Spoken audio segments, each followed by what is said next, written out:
जय जयकार करो माता की, आओ शरण भवानी की। एक बार सब प्रेम से बोलो, जय दुर्गे महारानी की। जय माँ भगवती, जय माँ दुर्गा। आज की वीडियो में आप सुनेंगे वैशाख मास महात्म्य में देवी पुराण के अध्याय 41 की कथा। श्री नारायण बोले, हे नारद, गंगा के शाप से सरस्वती अपनी एक कला से पुण्य क्षेत्र भारतवर्ष में आ गई और अपने पूर्ण अंश से भगवान श्री हरि के स्थान पर ही रह गई। वे सरस्वती भारत में आने के कारण भारती, ब्रह्मा की प्रिया होने के कारण ब्राह्मी और वाणी की अधिष्ठात्री देवी होने के कारण वाणी नाम से कही गई हैं। सरोवर, बावली तथा अन्य जलधाराओं में सर्वत्र श्रीहरि दिखाई देते हैं, अतः वे सरस्वान कहे जाते हैं। उनके इसी नाम के कारण ये सरस्वती कही जाती हैं। नदी के रूप में आकर ये सरस्वती परम पावन तीर्थ बन गई। पापियों के पाप भस्म करने के लिए ये प्रज्वलित अग्नि रूपा है। हे नारद, तत्पश्चात भगीरथ के द्वारा गंगा जी पृथ्वी पर ले जाई गई। वे सरस्वती के शाप से अपनी एक कला से पृथ्वी पर पहुंची। उस समय गंगा के वेग को सह सकने में केवल शिव ही समर्थ थे। अतः पृथ्वी के प्रार्थना करने पर सर्वशक्तिशाली शिव ने उन गंगा को अपने मस्तक पर धारण कर लिया। पुनः सरस्वती के शाप से लक्ष्मी जी अपनी एक कला से पद्मावती नदी के रूप में भारत में पहुंची और अपने पूर्ण अंश से स्वयं श्री हरि के पास ही स्थित रही। तत्पश्चात लक्ष्मी जी ने अपनी दूसरी कला से भारत में राजा धर्मध्वज की पुत्री के रूप में जन्म ग्रहण किया और वे तुलसी इस नाम से विख्यात हुई। पूर्व काल में सरस्वती के शाप से और बाद में श्री हरि के शाप से ये विश्व पावनी देवी अपनी एक कला से वृक्ष रूप में परिणित हो गई। कली के 5000 वर्षों तक भारतवर्ष में रहकर वे तीनों देवियां अपने नदी रूप का परित्याग कर वैकुंठ धाम में चली जाएंगी। काशी तथा वृंदावन को छोड़कर अन्य जो भी तीर्थ हैं, वे सब श्रीहरि की आज्ञा से उन देवियों के साथ वैकुंठ चले जाएंगे। शालिग्राम, शिव, शक्ति और जगन्नाथ जी कली के 10,000 वर्ष व्यतीत होने पर भारतवर्ष को छोड़कर अपने स्थान पर चले जाएंगे। उन सभी के साथ साधु, पुराण, शंख, श्राद्ध, तर्पण तथा वेदोक्त कर्म भी भारतवर्ष से चले जाएंगे। देवताओं की पूजा, देवताओं के नाम, उनके यश तथा गुण का कीर्तन, वेदांग तथा शास्त्र भी उनके साथ ही चले जाएंगे। इसी प्रकार संत, सत्य, धर्म, समस्त वेद, ग्राम देवता, व्रत, तप और उपवास आदि भी उनके साथ ही चले जाएंगे। उनके चले जाने के पश्चात सभी लोग वाम मार्ग का आचरण करने वाले तथा मिथ्या और कपटपूर्ण आचरण में संलग्न हो जाएंगे और सर्वत्र बिना तुलसी के ही पूजा होने लगेगी। उनके जाते ही सभी लोग छठ, क्रूर, दंभ युक्त, महान अहंकारी, चोर तथा हिंसक हो जाएंगे। पुरुष भेद, परस्पर मैत्री का अभाव रहेगा। स्त्री विभेद अर्थात पुरुष स्त्री का ही भेद रहेगा। जाति भेद समाप्त हो जाएगा, जिससे किसी भी वर्ण के स्त्री पुरुष का परस्पर विवाह निर्भयता पूर्वक होगा। वस्तुओं में सब समावी भेद होगा, अर्थात लोग परस्पर एक दूसरे को कोई वस्तु नहीं देंगे। तब सभी पुरुष स्त्रियों के वश में हो जाएंगे। घर घर में व्यभिचारिणी स्त्रियों का बाहुल्य हो जाएगा और वे अपने पतियों को डांटते हुए तथा दुर्वचन कहते हुए उन्हें पीड़ित करेंगी। गृहिणी घर की मालकिन बन जाएगी तथा गृह स्वामी नौकर से भी निकृष्ट रहेगा। घर की बहू अपने सास ससुर से दाई नौकर जैसा व्यवहार करेगी। घर में बलवान ही कर्ता माना जाएगा। बांधवों की सीमा अपने बंधु बांधवों को छोड़कर केवल स्त्री के परिवार में ही सीमित हो जाएगी और एक साथ विद्या अध्ययन करने वाले लोगों में परस्पर बातचीत तक का व्यवहार नहीं रहेगा। लोग अपने ही बंधु बांधवों से अन्य अपरिचित व्यक्तियों की भांति व्यवहार करेंगे और स्त्री के आदेश के बिना पुरुष सभी कार्य करने में असमर्थ रहेंगे। ब्राह्मण, क्षत्रिय, वैश्य और शूद्र अपनी अपनी जाति के आचार विचार का परित्याग कर देंगे। संध्या वंदन तथा यज्ञोपवीत आदि का लोप हो जाएगा, इसमें कोई संदेह नहीं। चारों वर्णों के लोग मलेच्छों के समान आचरण करेंगे। वे अपने शास्त्र छोड़कर मलेच्छ शास्त्र का ही अध्ययन करेंगे। ब्राह्मण, क्षत्रिय तथा वैश्यों के वंशज कलयुग में शूद्रों के यहाँ सेवक, रसोइया, वस्त्र धोने वाला तथा बैलों पर बोझा ढोने का काम करने वाले होंगे। सभी प्राणी सत्यहीन हो जाएंगे। वसुंधरा फसलों से रहित हो जाएगी, वृक्षों में फल नहीं रह जाएंगे और स्त्रियां संतान विहीन हो जाएंगी। गायों में दूध देने की क्षमता नहीं रह जाएगी, दूध में घृत का अंश समाप्त हो जाएगा। पति पत्नी परस्पर प्रेम भाव से वंचित रहेंगे और गृहस्थों में सत्य का अभाव हो जाएगा। राजा पराक्रमहीन हो जाएंगे, प्रजाएं करों के भार से पीड़ित रहेंगी। बड़ी बड़ी नदियां, जलाशय और कंदरा आदि जल से शून्य हो जाएंगे। चारों वर्णों के लोग धर्म तथा पुण्य से रहित हो जाएंगे। लाखों में कोई एक भी पुण्यवान नहीं रह जाएगा। उसके बाद पुरुष, स्त्री तथा बालक नीच स्वभाव वाले तथा विकृत स्वरूप वाले हो जाएंगे। उस समय बुरी बातों तथा निंदित शब्दों का प्रयोग होगा। कुछ गांव और नगर मनुष्यों से शून्य होकर बड़े भयानक प्रतीत होंगे। कुछ गांवों में बहुत थोड़ी कुटिया तथा बहुत ही कम मनुष्य रह जाएंगे। गांव और नगरों में जंगल हो जाएंगे। जंगल में रहने वाले सभी लोग भी करों के भार से पीड़ित रहेंगे। वर्षा के अभाव में नदियों और तालाबों में फसलें उगाई जाएंगी। कलयुग में उत्कृष्ट वंश में उत्पन्न लोग नीच हो जाएंगे। हे नारद, उस समय लोग अप्रिय वचन बोलने वाले, धूर्त, मूर्ख तथा असत्यभाषी हो जाएंगे। उत्तम कोटि के खेत भी फसलों से विहीन रहेंगे। नीच लोग भी धनी होने के कारण श्रेष्ठ माने जाएंगे और देवभक्त नास्तिक हो जाएंगे। सभी नगर निवासी हिंसक, निर्दयी और मनुष्यों का वध करने वाले हो जाएंगे। कलयुग में सभी जगह के स्त्री और पुरुष बौने, नानाविध व्याधियों से युक्त, अल्प आयु, रोगग्रस्त तथा यौवन से हीन हो जाएंगे। 16 वर्ष में ही उनके सर के बाल पक जाएंगे और 20 वर्ष में वे अत्यंत वृद्ध हो जाएंगे। 8 वर्ष की युवती रजस्वला होकर गर्भ धारण करने लगेगी।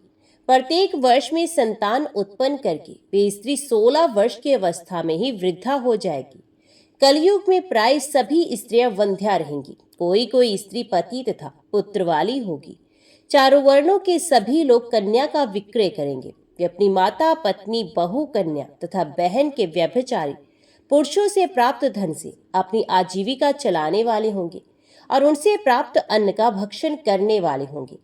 लोग अपनी कीर्ति बढ़ाने के लिए दान देंगे और उसके बाद अपने उस दान रूप प्रदत्त धन को स्वयं ले लेंगे। लोग अपने द्वारा दी गई अथवा दूसरे के द्वारा दी गई देववृत्ति, ब्राह्मण वृत्ति तथा गुरुकुल की वृत्ति, उन सबको पुनः छीन लेंगे। कलयुग में कुछ लोग कन्या के साथ, कुछ लोग सास के साथ, कुछ लोग अपनी बहू के साथ, कुछ लोग बहन के साथ, कुछ लोग सौतेली माँ के साथ, तो कुछ लोग भाई की स्त्री के साथ और कुछ लोग सब प्रकार की स्त्रियों के साथ समागम करने वाले होंगे। लोग घर घर में अगम्या स्त्री के साथ गमन करेंगे। केवल माता को छोड़कर वे सबके साथ रमण करेंगे। कलयुग में पतियों तथा पत्नियों का कोई निर्णय नहीं रहेगा और विशेष रूप से संतानों, ग्रामों तथा वस्तुओं का कोई निर्णय नहीं लेगा। सभी लोग अप्रिय वचन बोलने वाले होंगे। सभी लोग चोर और लंपट रहेंगे। सभी लोग एक दूसरे की हिंसा करने वाले और नरघाती होंगे। ब्राह्मणों, क्षत्रियों और वैश्यों के वंश के लोग पापी हो जाएंगे। सभी लोग लाख लोहा, रस और नमक का व्यापार करेंगे। विप्र वंश में उत्पन्न सभी लोग बैलों पर बोझ ढोने का कर्म करेंगे। शूद्रों का शव जलाएंगे, शूद्रों का अन्न खाएंगे और शूद्र जाति की स्त्री में आसक्त होंगे। पंच यज्ञ करने से विरत रहेंगे। अमावस्या की रात्रि में भोजन करेंगे। यज्ञोपवीत धारण नहीं करेंगे और संध्या वंदन तथा शौच आदि कर्म से विहीन रहेंगे। कुलटा, सूद से जीविका चलाने वाली, कुटनी तथा रजस्वला स्त्री ब्राह्मणों के भोजनालयों में भोजन पकाने वाली के रूप में रहेगी। कलयुग में अन्नों के ग्रहण में, आश्रम व्यवस्था के पालन में तथा विशेष रूप से स्त्रियों के साथ संबंध में कोई भी नियम नहीं रह जाएगा। सभी लोग म्लेच्छ हो जाएंगे। इस प्रकार कलयुग के सम्यक रूप से प्रवृत्त हो जाने पर संपूर्ण जगत मलेच्छमय हो जाएंगे। उस समय वृक्ष हाथ हाथ भर ऊंचे तथा मनुष्य अंगूठे की लंबाई के बराबर हो जाएंगे। उस समय विष्णु यश नामक ब्राह्मण के यहाँ उनके पुत्र के रूप में भगवान कल्कि अवतरित होंगे। श्री नारायण की कला के अंश से उत्पन्न तथा बलशालियों में श्रेष्ठ वे भगवान कल्कि एक विशाल अश्व पर आरूढ़ होकर अपनी विशाल तलवार से 3 रात में ही संपूर्ण पृथ्वी को मलेच्छों से विहीन कर देंगे। इस प्रकार पृथ्वी को मलेच्छ रहित करके वे अंतर्ध्यान हो जाएंगे। तब पृथ्वी पर पुनः अराजकता फैल जाएगी और ये चोरों तथा लुटेरों से पीड़ित हो जाएगी। तदंतर मोटी धार से निरंतर 6 दिनों तक असीम वर्षा होगी, जिससे संपूर्ण पृथ्वी अपलावित हो जाएगी। वे प्राणियों, वृक्षों और घर आदि से विहीन हो जाएगी। हे मुने, उसके बाद 12 सूर्य एक साथ उदित होंगे। उनके प्रचंड तेज से संपूर्ण पृथ्वी सूख जाएगी। इसके बाद भयंकर कलयुग के समाप्त होने के बाद तथा सतयुग के प्रवृत्त होने पर तप और सत्व से युक्त धर्म पूर्ण रूप से प्रकट होगा। उसमें पृथ्वी पर ब्राह्मण, धर्मपरायण, तपस्वी तथा वैदज्ञ होंगे और घर घर में स्त्रियां पतिव्रता तथा धर्मनिष्ठ होंगी। क्षत्रिय लोग ही राजा होंगे। ये सब सदा ब्राह्मणों के भक्त, मनस्वी, तपस्वी, प्रतापी, धर्मात्मा तथा पुण्य कर्म में संलग्न रहने वाले होंगे। वैश्य लोग व्यापार कर्म में तत्पर, ब्राह्मण भक्त तथा धार्मिक होंगे। इसी प्रकार शूद्र भी पुण्य कृत्य करने वाले, धर्मपरायण तथा विप्रों के सेवक होंगे। ब्राह्मणों, क्षत्रिय और वैश्यों के वंशज सदा भगवती की भक्ति में तत्पर रहने वाले होंगे। वे सब देवी के मंत्र का निरंतर जप करने वाले तथा उनके ध्यान में सदा लीन रहने वाले होंगे। उस समय के मनुष्य वेद स्मृति, पुराणों के ज्ञाता तथा ऋतु काल में ही समागम करने वाले होंगे। सतयुग में लेश मात्र भी अधर्म नहीं रहेगा और धर्म अपने पूर्ण स्वरूप में स्थापित रहेगा। त्रेता युग में धर्म 3 पैरों से, द्वापर में 2 पैरों से तथा कली के आने पर 1 पैर से रहता है। तत्पश्चात घोर कलयुग के प्रवृत्त होने पर धर्म का पूर्ण रूप से लोप हो जाता है। हे विप्र, 7 वार, 16 तिथियां, 12 महीने तथा 6 ऋतुआं बताई गई हैं। 2 पक्ष शुक्ल कृष्ण, 2 अयन, उत्तरायण दक्षिणायन, 4 प्रहर का 1 दिन, 4 प्रहर की 1 रात और 30 दिनों का 1 माह होता है। संवत्सर, इड़ावत्सर आदि भेद से 5 प्रकार के वर्ष जानने चाहिए। यही काल की संख्या का नियम है। जिस प्रकार दिन आते हैं तथा जाते हैं, उसी प्रकार चारों युगों का आना जाना लगा रहता है। मनुष्यों का 1 वर्ष पूर्ण होने पर देवताओं का 1 दिन रात होता है। मनुष्यों के 360 युग बीतने पर उसे देवताओं का 1 युग समझना चाहिए। ऐसा काल संख्या के विद्वानों का मानना है। इस प्रकार के 71 दिव्य युगों का 1 मनवंतर होता है। इंद्र की आयु 1 मनवंतर के बराबर समझनी चाहिए। 28 इंद्र के बीत जाने पर ब्रह्मा का 1 दिन रात होता है। इस मान से 108 वर्ष व्यतीत होने पर ब्रह्मा का भी विनाश हो जाता है। इसी को प्राकृतिक प्रलय समझना चाहिए। उस समय पृथ्वी दिखाई नहीं पड़ती। जगत के सभी स्थावर जंगम पदार्थ जल में विहीन हो जाते हैं। उसमें ब्रह्मा, विष्णु, शिव आदि देवता, ऋषि तथा ज्ञानी, ये सब सत्य स्वरूप चिदात्मा में समाविष्ट हो जाती हैं। उसी परब्रह्म में प्रकृति भी लीन हो जाती है। यही प्राकृतिक लय है। हे मुने, इस प्रकार प्राकृतिक लय हो जाने पर ब्रह्मा की आयु समाप्त हो जाती है। इस पूरे समय को भगवती का 1 निमेष कहा जाता है। हे मुने, इस प्रकार जितने भी ब्रह्मांड हैं, सबके सब देवी के 1 निमेष में विनिष्ट हो जाते हैं। उन्हें उसी निमेष मात्र में ही सृष्टि के क्रम से अनेक ब्रह्मांड बन भी जाते हैं। इस प्रकार कितनी सृष्टियां हुई तथा कितने लय हुए और कितने कल्प आए तथा गए, उनकी संख्या को कौन व्यक्ति जान सकता है। हे नारद, सृष्टियों, लयों, ब्रह्मांडों और ब्रह्मांड में रहने वाले ब्रह्मा आदि की संख्या को भला कौन व्यक्ति जान सकता है। सभी ब्रह्मांडों का ईश्वर एक ही है। वही समस्त प्राणियों का परमात्मा स्वरूप तथा सच्चिदानंद स्वरूप धारण करने वाला है। ब्रह्मा आदि देवता, महाविराट और शुद्ध विराट, ये सब उसी परमेश्वर के अंश है और वे परमात्मा ही ये परा प्रकृति है। उसी परा प्रकृति से अर्धनारीश्वर भी आविर्भूत हुए हैं। वही परा प्रकृति श्री कृष्ण रूप भी है। वे श्री कृष्ण 2 भुजाओं तथा 4 भुजाओं वाले होकर 2 रूपों में विभक्त हो गए। उनमें चतुर्भुज श्री हरि रूप से वैकुंठ में और स्वयं द्विभुज श्री कृष्ण रूप से गोलोक में प्रतिष्ठित हुए। ब्रह्मा से लेकर तृण पर्यंत सब कुछ प्राकृतिक है और जो कुछ भी प्रकृति से उत्पन्न है वे सभी नश्वर ही है। इस प्रकार सृष्टि के कारणभूत वे परब्रह्म परमात्मा सत्य, नित्य, सनातन, स्वतंत्र, निर्गुण, प्रकृति से परे, उपाधि रहित, निराकार तथा भक्तों पर कृपा करने के लिए सदा व्याकुल रहने वाले हैं। उन पर ब्रह्म को सम्यक जानकर ही पद्म योनि ब्रह्मा ब्रह्मांड की रचना करते हैं। मृत्यु पर विजय प्राप्त करने वाले, समस्त तत्वर्थों का जानने वाले तथा महान तप स्वरूप सर्वेश्वर शिव उन्हीं की तपस्या करके, उन्हें जानकर ही जगत का संहार करने वाले हो सके।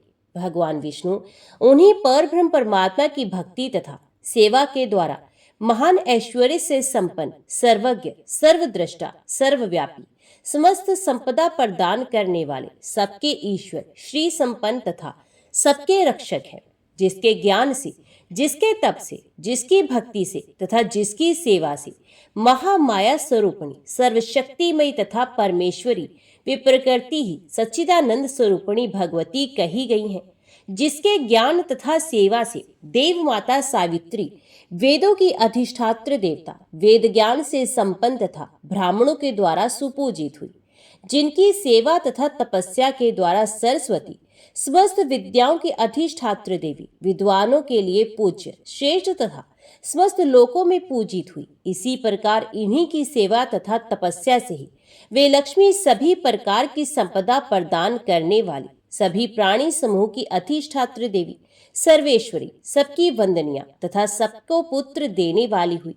और इन्हीं की उपासना के प्रभाव से ही देवी दुर्गा सब प्रकार के कष्ट का नाश करने वाली, सबके द्वारा स्तुत तथा सर्वज्ञ हुई। श्री कृष्ण के वाम अंश से आविर्भूत राधा प्रेम पूर्वक उन्हीं शक्ति की सेवा करके कृष्ण के प्राणों की अधिष्ठात्री देवी के रूप में प्रतिष्ठित हुई और उनके लिए प्राणों से भी अधिक प्रिय बन गई। उन्हीं की सेवा से राधा ने सर्वोत्कृष्ट रूप, सौभाग्य, सम्मान, गौरव तथा पत्नी के रूप में श्री कृष्ण के वक्ष स्थल पर स्थान प्राप्त किया है। पूर्व काल में श्री राधा ने श्री कृष्ण को पति रूप में प्राप्त करने के लिए शतशृंग पर्वत पर 1000 दिव्य वर्षों तक तप किया था। उससे उन शक्ति स्वरूपा के प्रसन्न हो जाने पर श्री कृष्ण प्रकट हो गए।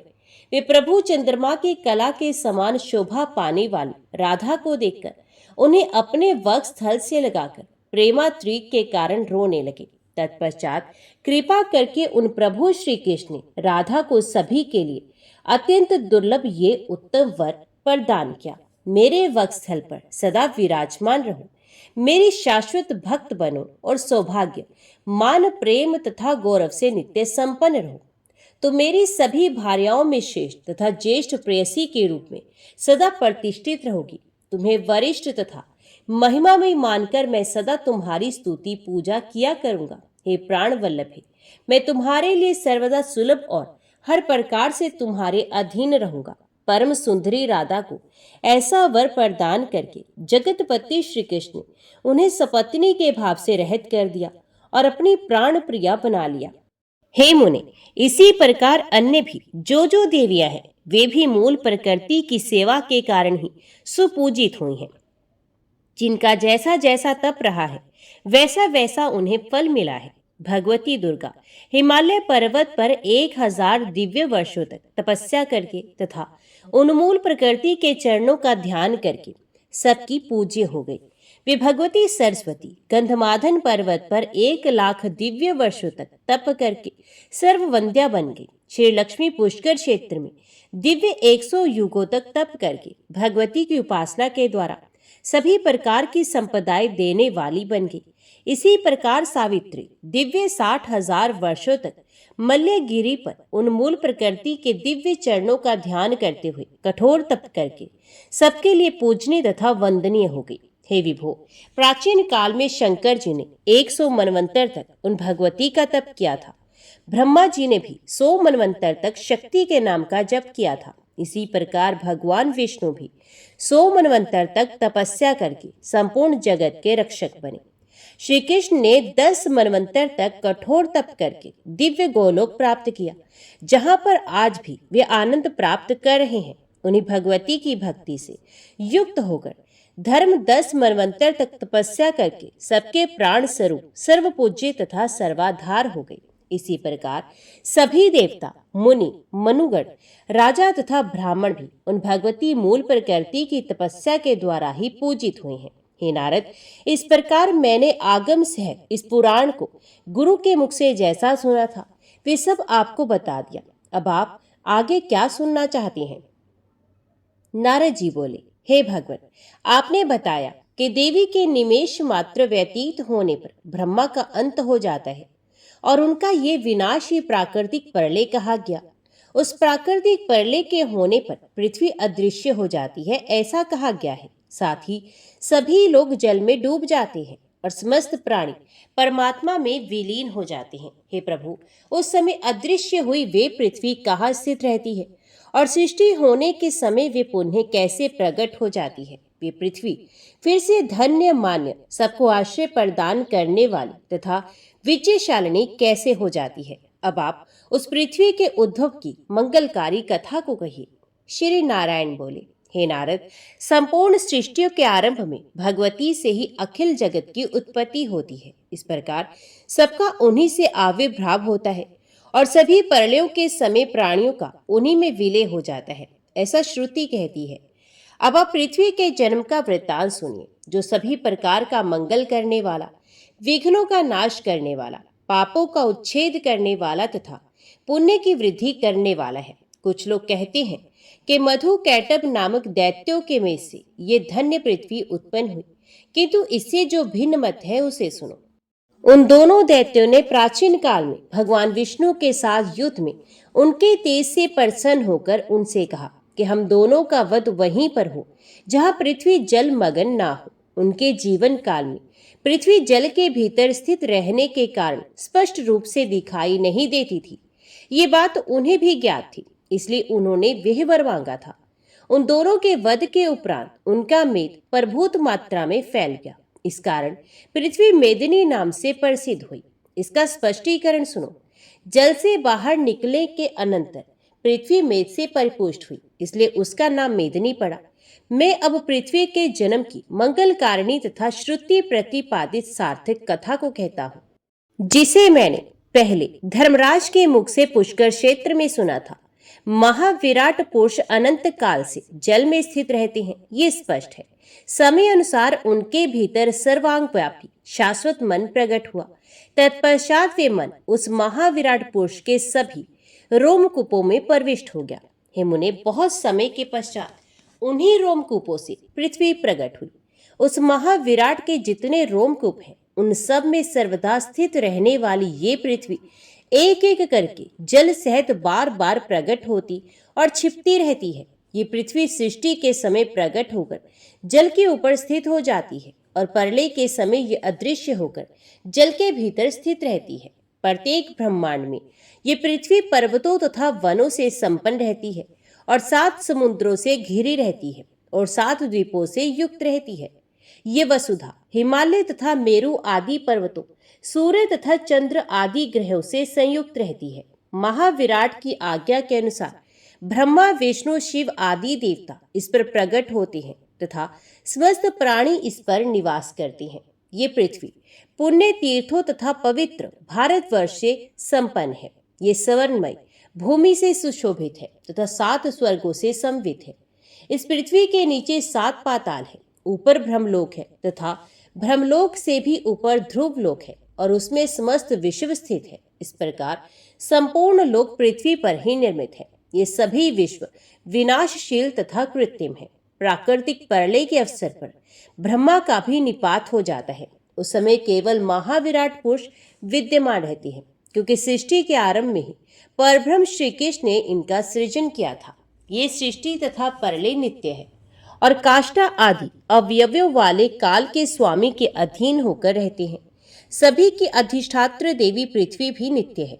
वराह कल्प में सभी देवता, मुनि, मनु, विप्र, गंधर्व आदि ने उन पृथ्वी का पूजन किया था। वेद सम्मत वे पृथ्वी वराह रूपधारी भगवान विष्णु की पत्नी के रूप में विराजमान हुई। उनके पुत्र रूप में मंगल को तथा मंगल के पुत्र रूप में घटेश को जानना चाहिए। नारद जी बोले, देवताओं ने वराह कल्प में किस रूप में पृथ्वी का पूजन किया था? सभी लोग उस वराह कल्प में सबको आश्रय प्रदान करने वाली इस वाराही साध्वी पृथ्वी की पूजा करते थे। ये पृथ्वी पंचीकरण मार्ग से मूल प्रकृति से उत्पन्न हुई है। हे प्रभु, नीचे तथा ऊपर के लोकों में उस पृथ्वी के पूजन के विविध प्रकार और पृथ्वी पुत्र मंगल के कल्याण में जन्म तथा निवास स्थान के विषय में भी बताइए।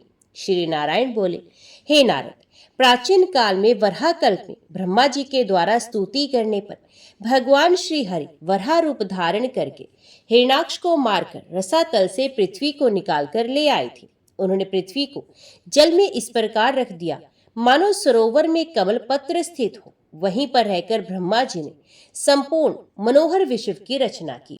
पृथ्वी की अधिष्ठात्री देवी को काम भाग से युक्त देखकर करोड़ों सूर्य के समान प्रभा वाले वराह रूपधारी स्काम भगवान श्री हरि ने अपना अत्यंत मनोहर तथा रति कला योग्य समग्र रूप बना करके उसके साथ एकांत में दिव्य 1 वर्ष तक निरंतर विहार किया। आनंद की अनुभूति से वे सुंदरी मूर्छित हो गई। विदग्ध पुरुष के साथ विदग्ध स्त्री का संगम अत्यंत सुखदायक होता है। उस सुंदरी के अंग संश्लेष के कारण विष्णु को दिन रात का ज्ञान भी नहीं रहा। 1 वर्ष के पश्चात चेतना आने पर भगवान श्री हरि उससे विलग हुए। तदंतर उन्होंने लीला पूर्वक अपना पूर्व का वराह रूप धारण कर लिया। इसके बाद साध्वी भगवती पृथ्वी का ध्यान करके धूप दीप नैवेद्य सिंदूर चंदन वस्त्र पुष्प और बलि आदि से उनकी पूजा करके श्रीहरि उनसे कहने लगे, हे शुभे, तुम सबको आश्रय देने वाली बनो। तुम मुनि मनु देवता सिद्ध और दानव आदि सभी के द्वारा भलीभांति पूजित होकर सुख प्राप्त करोगी। अंबुवाची योग को छोड़कर अन्य दिनों में गृह आरंभ, गृह प्रवेश, बावली तथा सरोवर के निर्माण के समय पर, गृह तथा कृषि कार्य के अवसर पर देवता आदि सभी लोग मेरे वर के प्रभाव से तुम्हारी ही पूजा करेंगे, और जो मूर्ख प्राणी तुम्हारी पूजा नहीं करेंगे वे नरक में जाएंगे। वसुधा बोली, हे भगवान, आपकी आज्ञा के अनुसार मैं वाराही रूप से समस्त स्थावर जंगम में विश्व का लीला पूर्वक वहन करती रहूं। किंतु हे भगवान, आप ये सुन लीजिए कि मैं मोती सीप शालिग्राम शिला शिवलिंग पार्वती विग्रह शंख दीप यंत्र माणिक्य हीरा यज्ञोपवीत पुष्प पुस्तक तुलसी दल जपमाला पुष्पमाला कपूर स्वर्ण गोरोचन चंदन और शालिग्राम का जल इन वस्तुओं का वहन करने में सर्वथा असमर्थ हूं। इससे मुझे कलेश होता है। श्री भगवान बोले, हे सुंदरी, जो मूर्ख तुम्हारे ऊपर अर्थात आसन विहीन भूमि पर ये वस्तुएं रखेंगे वे कालसूत्र नामक नरक में दिव्य 100 वर्षों तक निवास करेंगे। हे नारद, ये कहकर भगवान चुप हो गए। उसमें पृथ्वी गर्भवती हो चुकी थी। उसी गर्भ से तेजस्वी मंगल ग्रह उत्पन्न हुए। भगवान की आज्ञा के अनुसार वहां उपस्थित सभी लोगों ने पृथ्वी की पूजा की और कण्व शाखा में कहे गए ध्यान तथा स्तोत्र पाठ से उनकी स्तुति की और मूल मंत्र से नैवेद्य आदि अर्पण किया। इस प्रकार तीनों लोकों में उन पृथ्वी की पूजा तथा स्तुति होने लगी। नारद जी बोले, पृथ्वी का ध्यान क्या है, उनका स्तवन क्या है, उनका मूल मंत्र क्या है, ये सब मुझे बताइए। समस्त पुराणों में निगूढ़ इस प्रसंग को सुनने के लिए मुझे बहुत कौतूहल हो रहा है। श्री नारायण ऋषि बोले, सर्वप्रथम भगवान वराह ने भगवती पृथ्वी की पूजा की। तत्पश्चात ब्रह्मा जी द्वारा इन पृथ्वी की पूजा की गई। इसके बाद सभी मुनीश्वरों मनुओं और मनुष्यों आदि ने पृथ्वी की पूजा की। हे नारद, सुनिए, अब मैं पृथ्वी के ध्यान स्तवन तथा मंत्र के विषय में बता रहा हूँ। ओम ह्रीं श्रीं क्लीं वसुधाय स्वाहा। इस मंत्र से भगवान विष्णु ने प्राचीन काल में इनका पूजन किया था। उनके ध्यान का स्वरूप ये है, पृथ्वी देवी श्वेत कमल के वर्ण के समान आभा से युक्त है। उनका मुखमंडल शरद पूर्णिमा के चंद्रमा के समान है। उनके संपूर्ण अंग चंदन से अनुलिप्त हैं। वे रत्न में अलंकारों से सुशोभित हैं। वे रत्नों की आधार स्वरूपा है। वे रत्न गर्भा है। वे रत्नों के आकर खान से संवित हैं। उन्होंने अग्नि के समान विशुद्ध वस्त्र धारण कर रखे हैं। उनका मुखमंडल मुस्कान से युक्त है तथा वे सभी लोगों के द्वारा वंदित हैं। मैं ऐसी पृथ्वी देवी की आराधना करता हूँ। इस प्रकार के ध्यान से सभी लोगों के द्वारा पृथ्वी पूजित हुई। हे विप्रवर, अब कण्व शाखा में प्रतिपादित इनकी स्तुति सुनिए। श्री नारायण बोले, जल की आधार स्वरूपणी, जलमयी तथा सबको जल प्रदान करने वाली, यज्ञ वराह की भार्या तथा विजय की प्राप्ति कराने वाली हे भगवती जया, आप मुझे विजय प्रदान करें। मंगल करने वाली, मंगल की आश्रय स्वरूपणी, मंगलमयी तथा मंगल प्रदान करने वाली मंगलेश्वरी, हे भवे, मेरे मंगल के लिए आप मुझे मंगल प्रदान करें। सबको आश्रय देने वाली, सबको जानने वाली, सर्वशक्तिमयी तथा सभी लोगों के मनोरथ पूर्ण करने वाली हे देवी, मेरा संपूर्ण अभिलषित मुझे प्रदान कीजिए। पुण्य में विघ्रे वाली, पुण्यों की बीज स्वरूपा सनातनी, पुण्य को आश्रय देने वाली, पुण्यवानों की शरण स्थली तथा पुण्य प्रदान करने वाली हे देवी, मुझे पुण्य प्रदान कीजिए। सभी फसलों की आलस्य रूपणी, सभी प्रकार की फसलों से संपन्न, सभी फसलें प्रदान करने वाली, समय पर सभी फसलों को अपने में विलीन कर लेने वाली तथा सभी फसलों की आत्म स्वरूपा हे भवे, मुझे फसलें प्रदान कीजिए। राजाओं के सर्वस्व, राजाओं में सम्मान पाने वाली, राजाओं को सुखी करने वाली तथा भूमि प्रदान करने वाली हे भूमि, मुझे भूमि प्रदान कीजिए। जो मनुष्य प्रातः काल उठकर इस महान पुण्य पर स्तोत्र का पाठ करता है, वे करोड़ों जन्मों तक बलवान तथा राजाओं का धीश्वर होता है। इसके पढ़ने से मनुष्य भूमि दान करने से होने वाला पुण्य प्राप्त कर लेते हैं। हे मुने, इस स्तोत्र का पाठ करने से मनुष्य दान में दी गई भूमि का हरण करने, आंबुवाची दिनों में भूमि संबंधी कार्य करने, बिना आज्ञा के दूसरे के कुएं में कूप खनन करने, दूसरे की भूमि का हरण करने, पृथ्वी पर वीर त्याग करने तथा भूमि पर दीपक आदि रखने से होने वाले पाप से निश्चित रूप से मुक्त हो जाता है। और साथ ही वे 100 अश्वमेध यज्ञ करने वाले होने वाला पुण्य भी प्राप्त करता है। इसमें कोई संदेह नहीं, भूमि देवी का ये महान स्तोत्र सभी प्रकार का कल्याण करने वाला है। नारद जी बोले, भूमि का दान करने से होने वाले पुण्य तथा उसका हरण करने से होने वाले पाप, दूसरे की भूमि छीनने से होने वाले पाप, दूसरे के द्वारा खोदे गए जलहीन कुएं को बिना उसकी आज्ञा लिए खोदने, अम्बुवाची दिनों में भूखनन करने, पृथ्वी पर वीर त्याग करने तथा दीपक रखने से जो पाप होता है, उसे मैं यत्न पूर्वक सुनना चाहता हूँ। हे वेद वेत्ताओं में श्रेष्ठ, मेरे पूछने के अतिरिक्त अन्य भी जो पृथ्वी संबंधी पाप हो, उसे तथा उसके निराकरण का उपाय मुझे बताइए। श्री नारायण बोले, जो मनुष्य भारतवर्ष में वित्ता मात्र भूमि भी किसी संध्य उपासना से पवित्र हुए ब्राह्मण को दान करता है, वे शिवलोक को प्राप्त होता है। जो मनुष्य किसी ब्राह्मण को सब प्रकार की फसलों से संपन्न भूमि प्रदान करता है, वे उस भूमि में विद्यमान धूल के कणों की संख्या के बराबर वर्षों तक भगवान विष्णु के लोक में निवास करता है। जो व्यक्ति ब्राह्मणों को ग्राम, भूमि और धान्य का दान करता है, उसके पुण्य से दाता और प्रतिग्रहिता दोनों व्यक्ति संपूर्ण पापों से मुक्त होकर जगदम्बा के लोक में स्थान पाते हैं। जो सज्जन भूमि दान के अवसर पर दाता के इस कर्म का अनुमोदन करता है, वे अपने मित्रों तथा सगोत्री बंधुओं सहित वैकुंठ लोक को प्राप्त होता है। जो मनुष्य किसी ब्राह्मण की अपने अथवा दूसरे के द्वारा दी गई आजीविका को उससे छीनता है, वे सूर्य तथा चंद्रमा की स्थिति पर्यंत कालसूत्र नरक में रहता है। इस पाप के प्रभाव से उस व्यक्ति के पुत्र पौत्र आदि भूमि से हीन रहती हैं। वे लक्ष्मी रहित, पुत्र विहीन तथा दरिद्र होकर भीषण रौरव नरक में पड़ता है। जो मनुष्य गोचर भूमि को जोतकर उससे उपार्जित धन्य ब्राह्मण को देता है, वे देवताओं के दिव्य 100 वर्षों तक कुंभी पाक नरक में निवास करता है। जो मनुष्य गायों के रहने के स्थान, तड़ाग तथा मार्ग को जोतकर वहां से पैदा किए हुए अन्न का दान करता है, वे 14 इंद्रों की स्थिति पर्यंत असीपत्र नामक नरक में पड़ा रहता है। जो मनुष्य किसी दूसरे के कुएं, तड़ाग आदि में से 5 मृत्तिका पिंडों को निकाले बिना ही उसमें स्नान करता है, वे नरक को प्राप्त होता है और उसका स्नान भी निष्फल होता है। जो कामासक्त पुरुष एकांत में पृथ्वी पर वीर्य का त्याग करता है, वहां की जमीन पर जितने धूल कण हैं, उतने वर्षों तक वे रौरव नरक में वास करता है। जो मनुष्य अम्बुवाची काल में भूमि खोदने का कार्य करता है, वे कृमिदंश नामक नरक में जाता है और वहां पर 4 युगों तक उसकी स्थिति रहती है। जो मूर्ख मनुष्य किसी दूसरे के लुप्त कुएं पर अपना कुआं तथा लुप्त बावली पर अपनी बावली बनवाता है, उस कार्य का सारा फल उस दूसरे व्यक्ति को मिल जाता है और वे स्वयं तप्त कुंड नामक नरक में पड़ता है। वहां पर 14 इंद्रों की स्थिति पर्यंत कष्ट भोगते हुए वे पड़ा रहता है।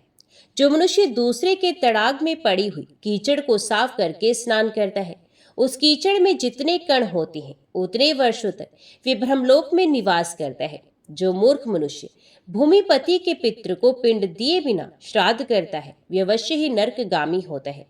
जो व्यक्ति भूमि पर दीपक रखता है, वे 7 जन्मों तक अंधा रहता है, और जो भूमि पर शंख रखता है, वे दूसरे जन्म में कुष्ठ रोग से ग्रसित होता है। जो मनुष्य मोती, माणिक्य, हीरा, स्वर्ण तथा मणि, इन 5 रत्नों को भूमि पर रखता है, वे 7 जन्मों तक अंधा रहता है। जो मनुष्य शिवलिंग, भगवती शिवा की प्रतिमा तथा शालिग्राम शिला भूमि पर रखता है, वे 100 मनवंतर तक कृमि भक्ष नामक नरक में वास करता है। जो शंख, यंत्र, शालिग्राम शिला का जल, पुष्प और तुलसी दल को भूमि पर रखता है, वे निश्चित रूप से नरक में वास करता है। जो मंद बुद्धि मनुष्य जपमाला, पुष्पमाला, कपूर तथा गोरोचन को भूमि पर रखता है, वे निश्चित रूप से नरकगामी होता है। चंदन, काष्ठ, रुद्राक्ष और कुश की जड़ जमीन पर रखने वाला मनुष्य 1 मनवंतर पर्यंत नरक में वास करता है। जो मनुष्य पुस्तक तथा यज्ञोपवीत भूमि पर रखता है, वे अगले जन्म में विप्र योनि में उत्पन्न नहीं होता है। जो सभी वर्णों के द्वारा पूज्य ग्रंथि युक्त यज्ञोपवीत को भूमि पर रखता है, वे निश्चित रूप से इस लोक में ब्रह्म हत्या के समान पाप का भागी होता है। जो मनुष्य यज्ञ करके यज्ञ भूमि को दूध से नहीं सींचता, वे 7 जन्मों तक कष्ट भोगता हुआ तब तो भूमि नामक नरक में निवास करता है। जो मनुष्य भूकंप तथा ग्रहण के अवसर पर भूमि खोदता है, वे महापापी जन्मांतर में निश्चित रूप से अंगहीन होता है। हे महामुने, इस धरती पर सभी लोगों के भवन है, इसलिए ये भूमि कश्यप की पुत्री होने के कारण काश्यपी, स्थिर रूप में रहने के कारण अचला, विश्व को धारण करने से विशंभरा, अनंत रूपों वाली होने के कारण अनंता और पृथु की कन्या होने तथा सर्वत्र फैली रहने के कारण पृथ्वी कही गई है। जय मां भगवती, जय मां दुर्गा। आगे कथा हम अगले अध्याय में सुनेंगे।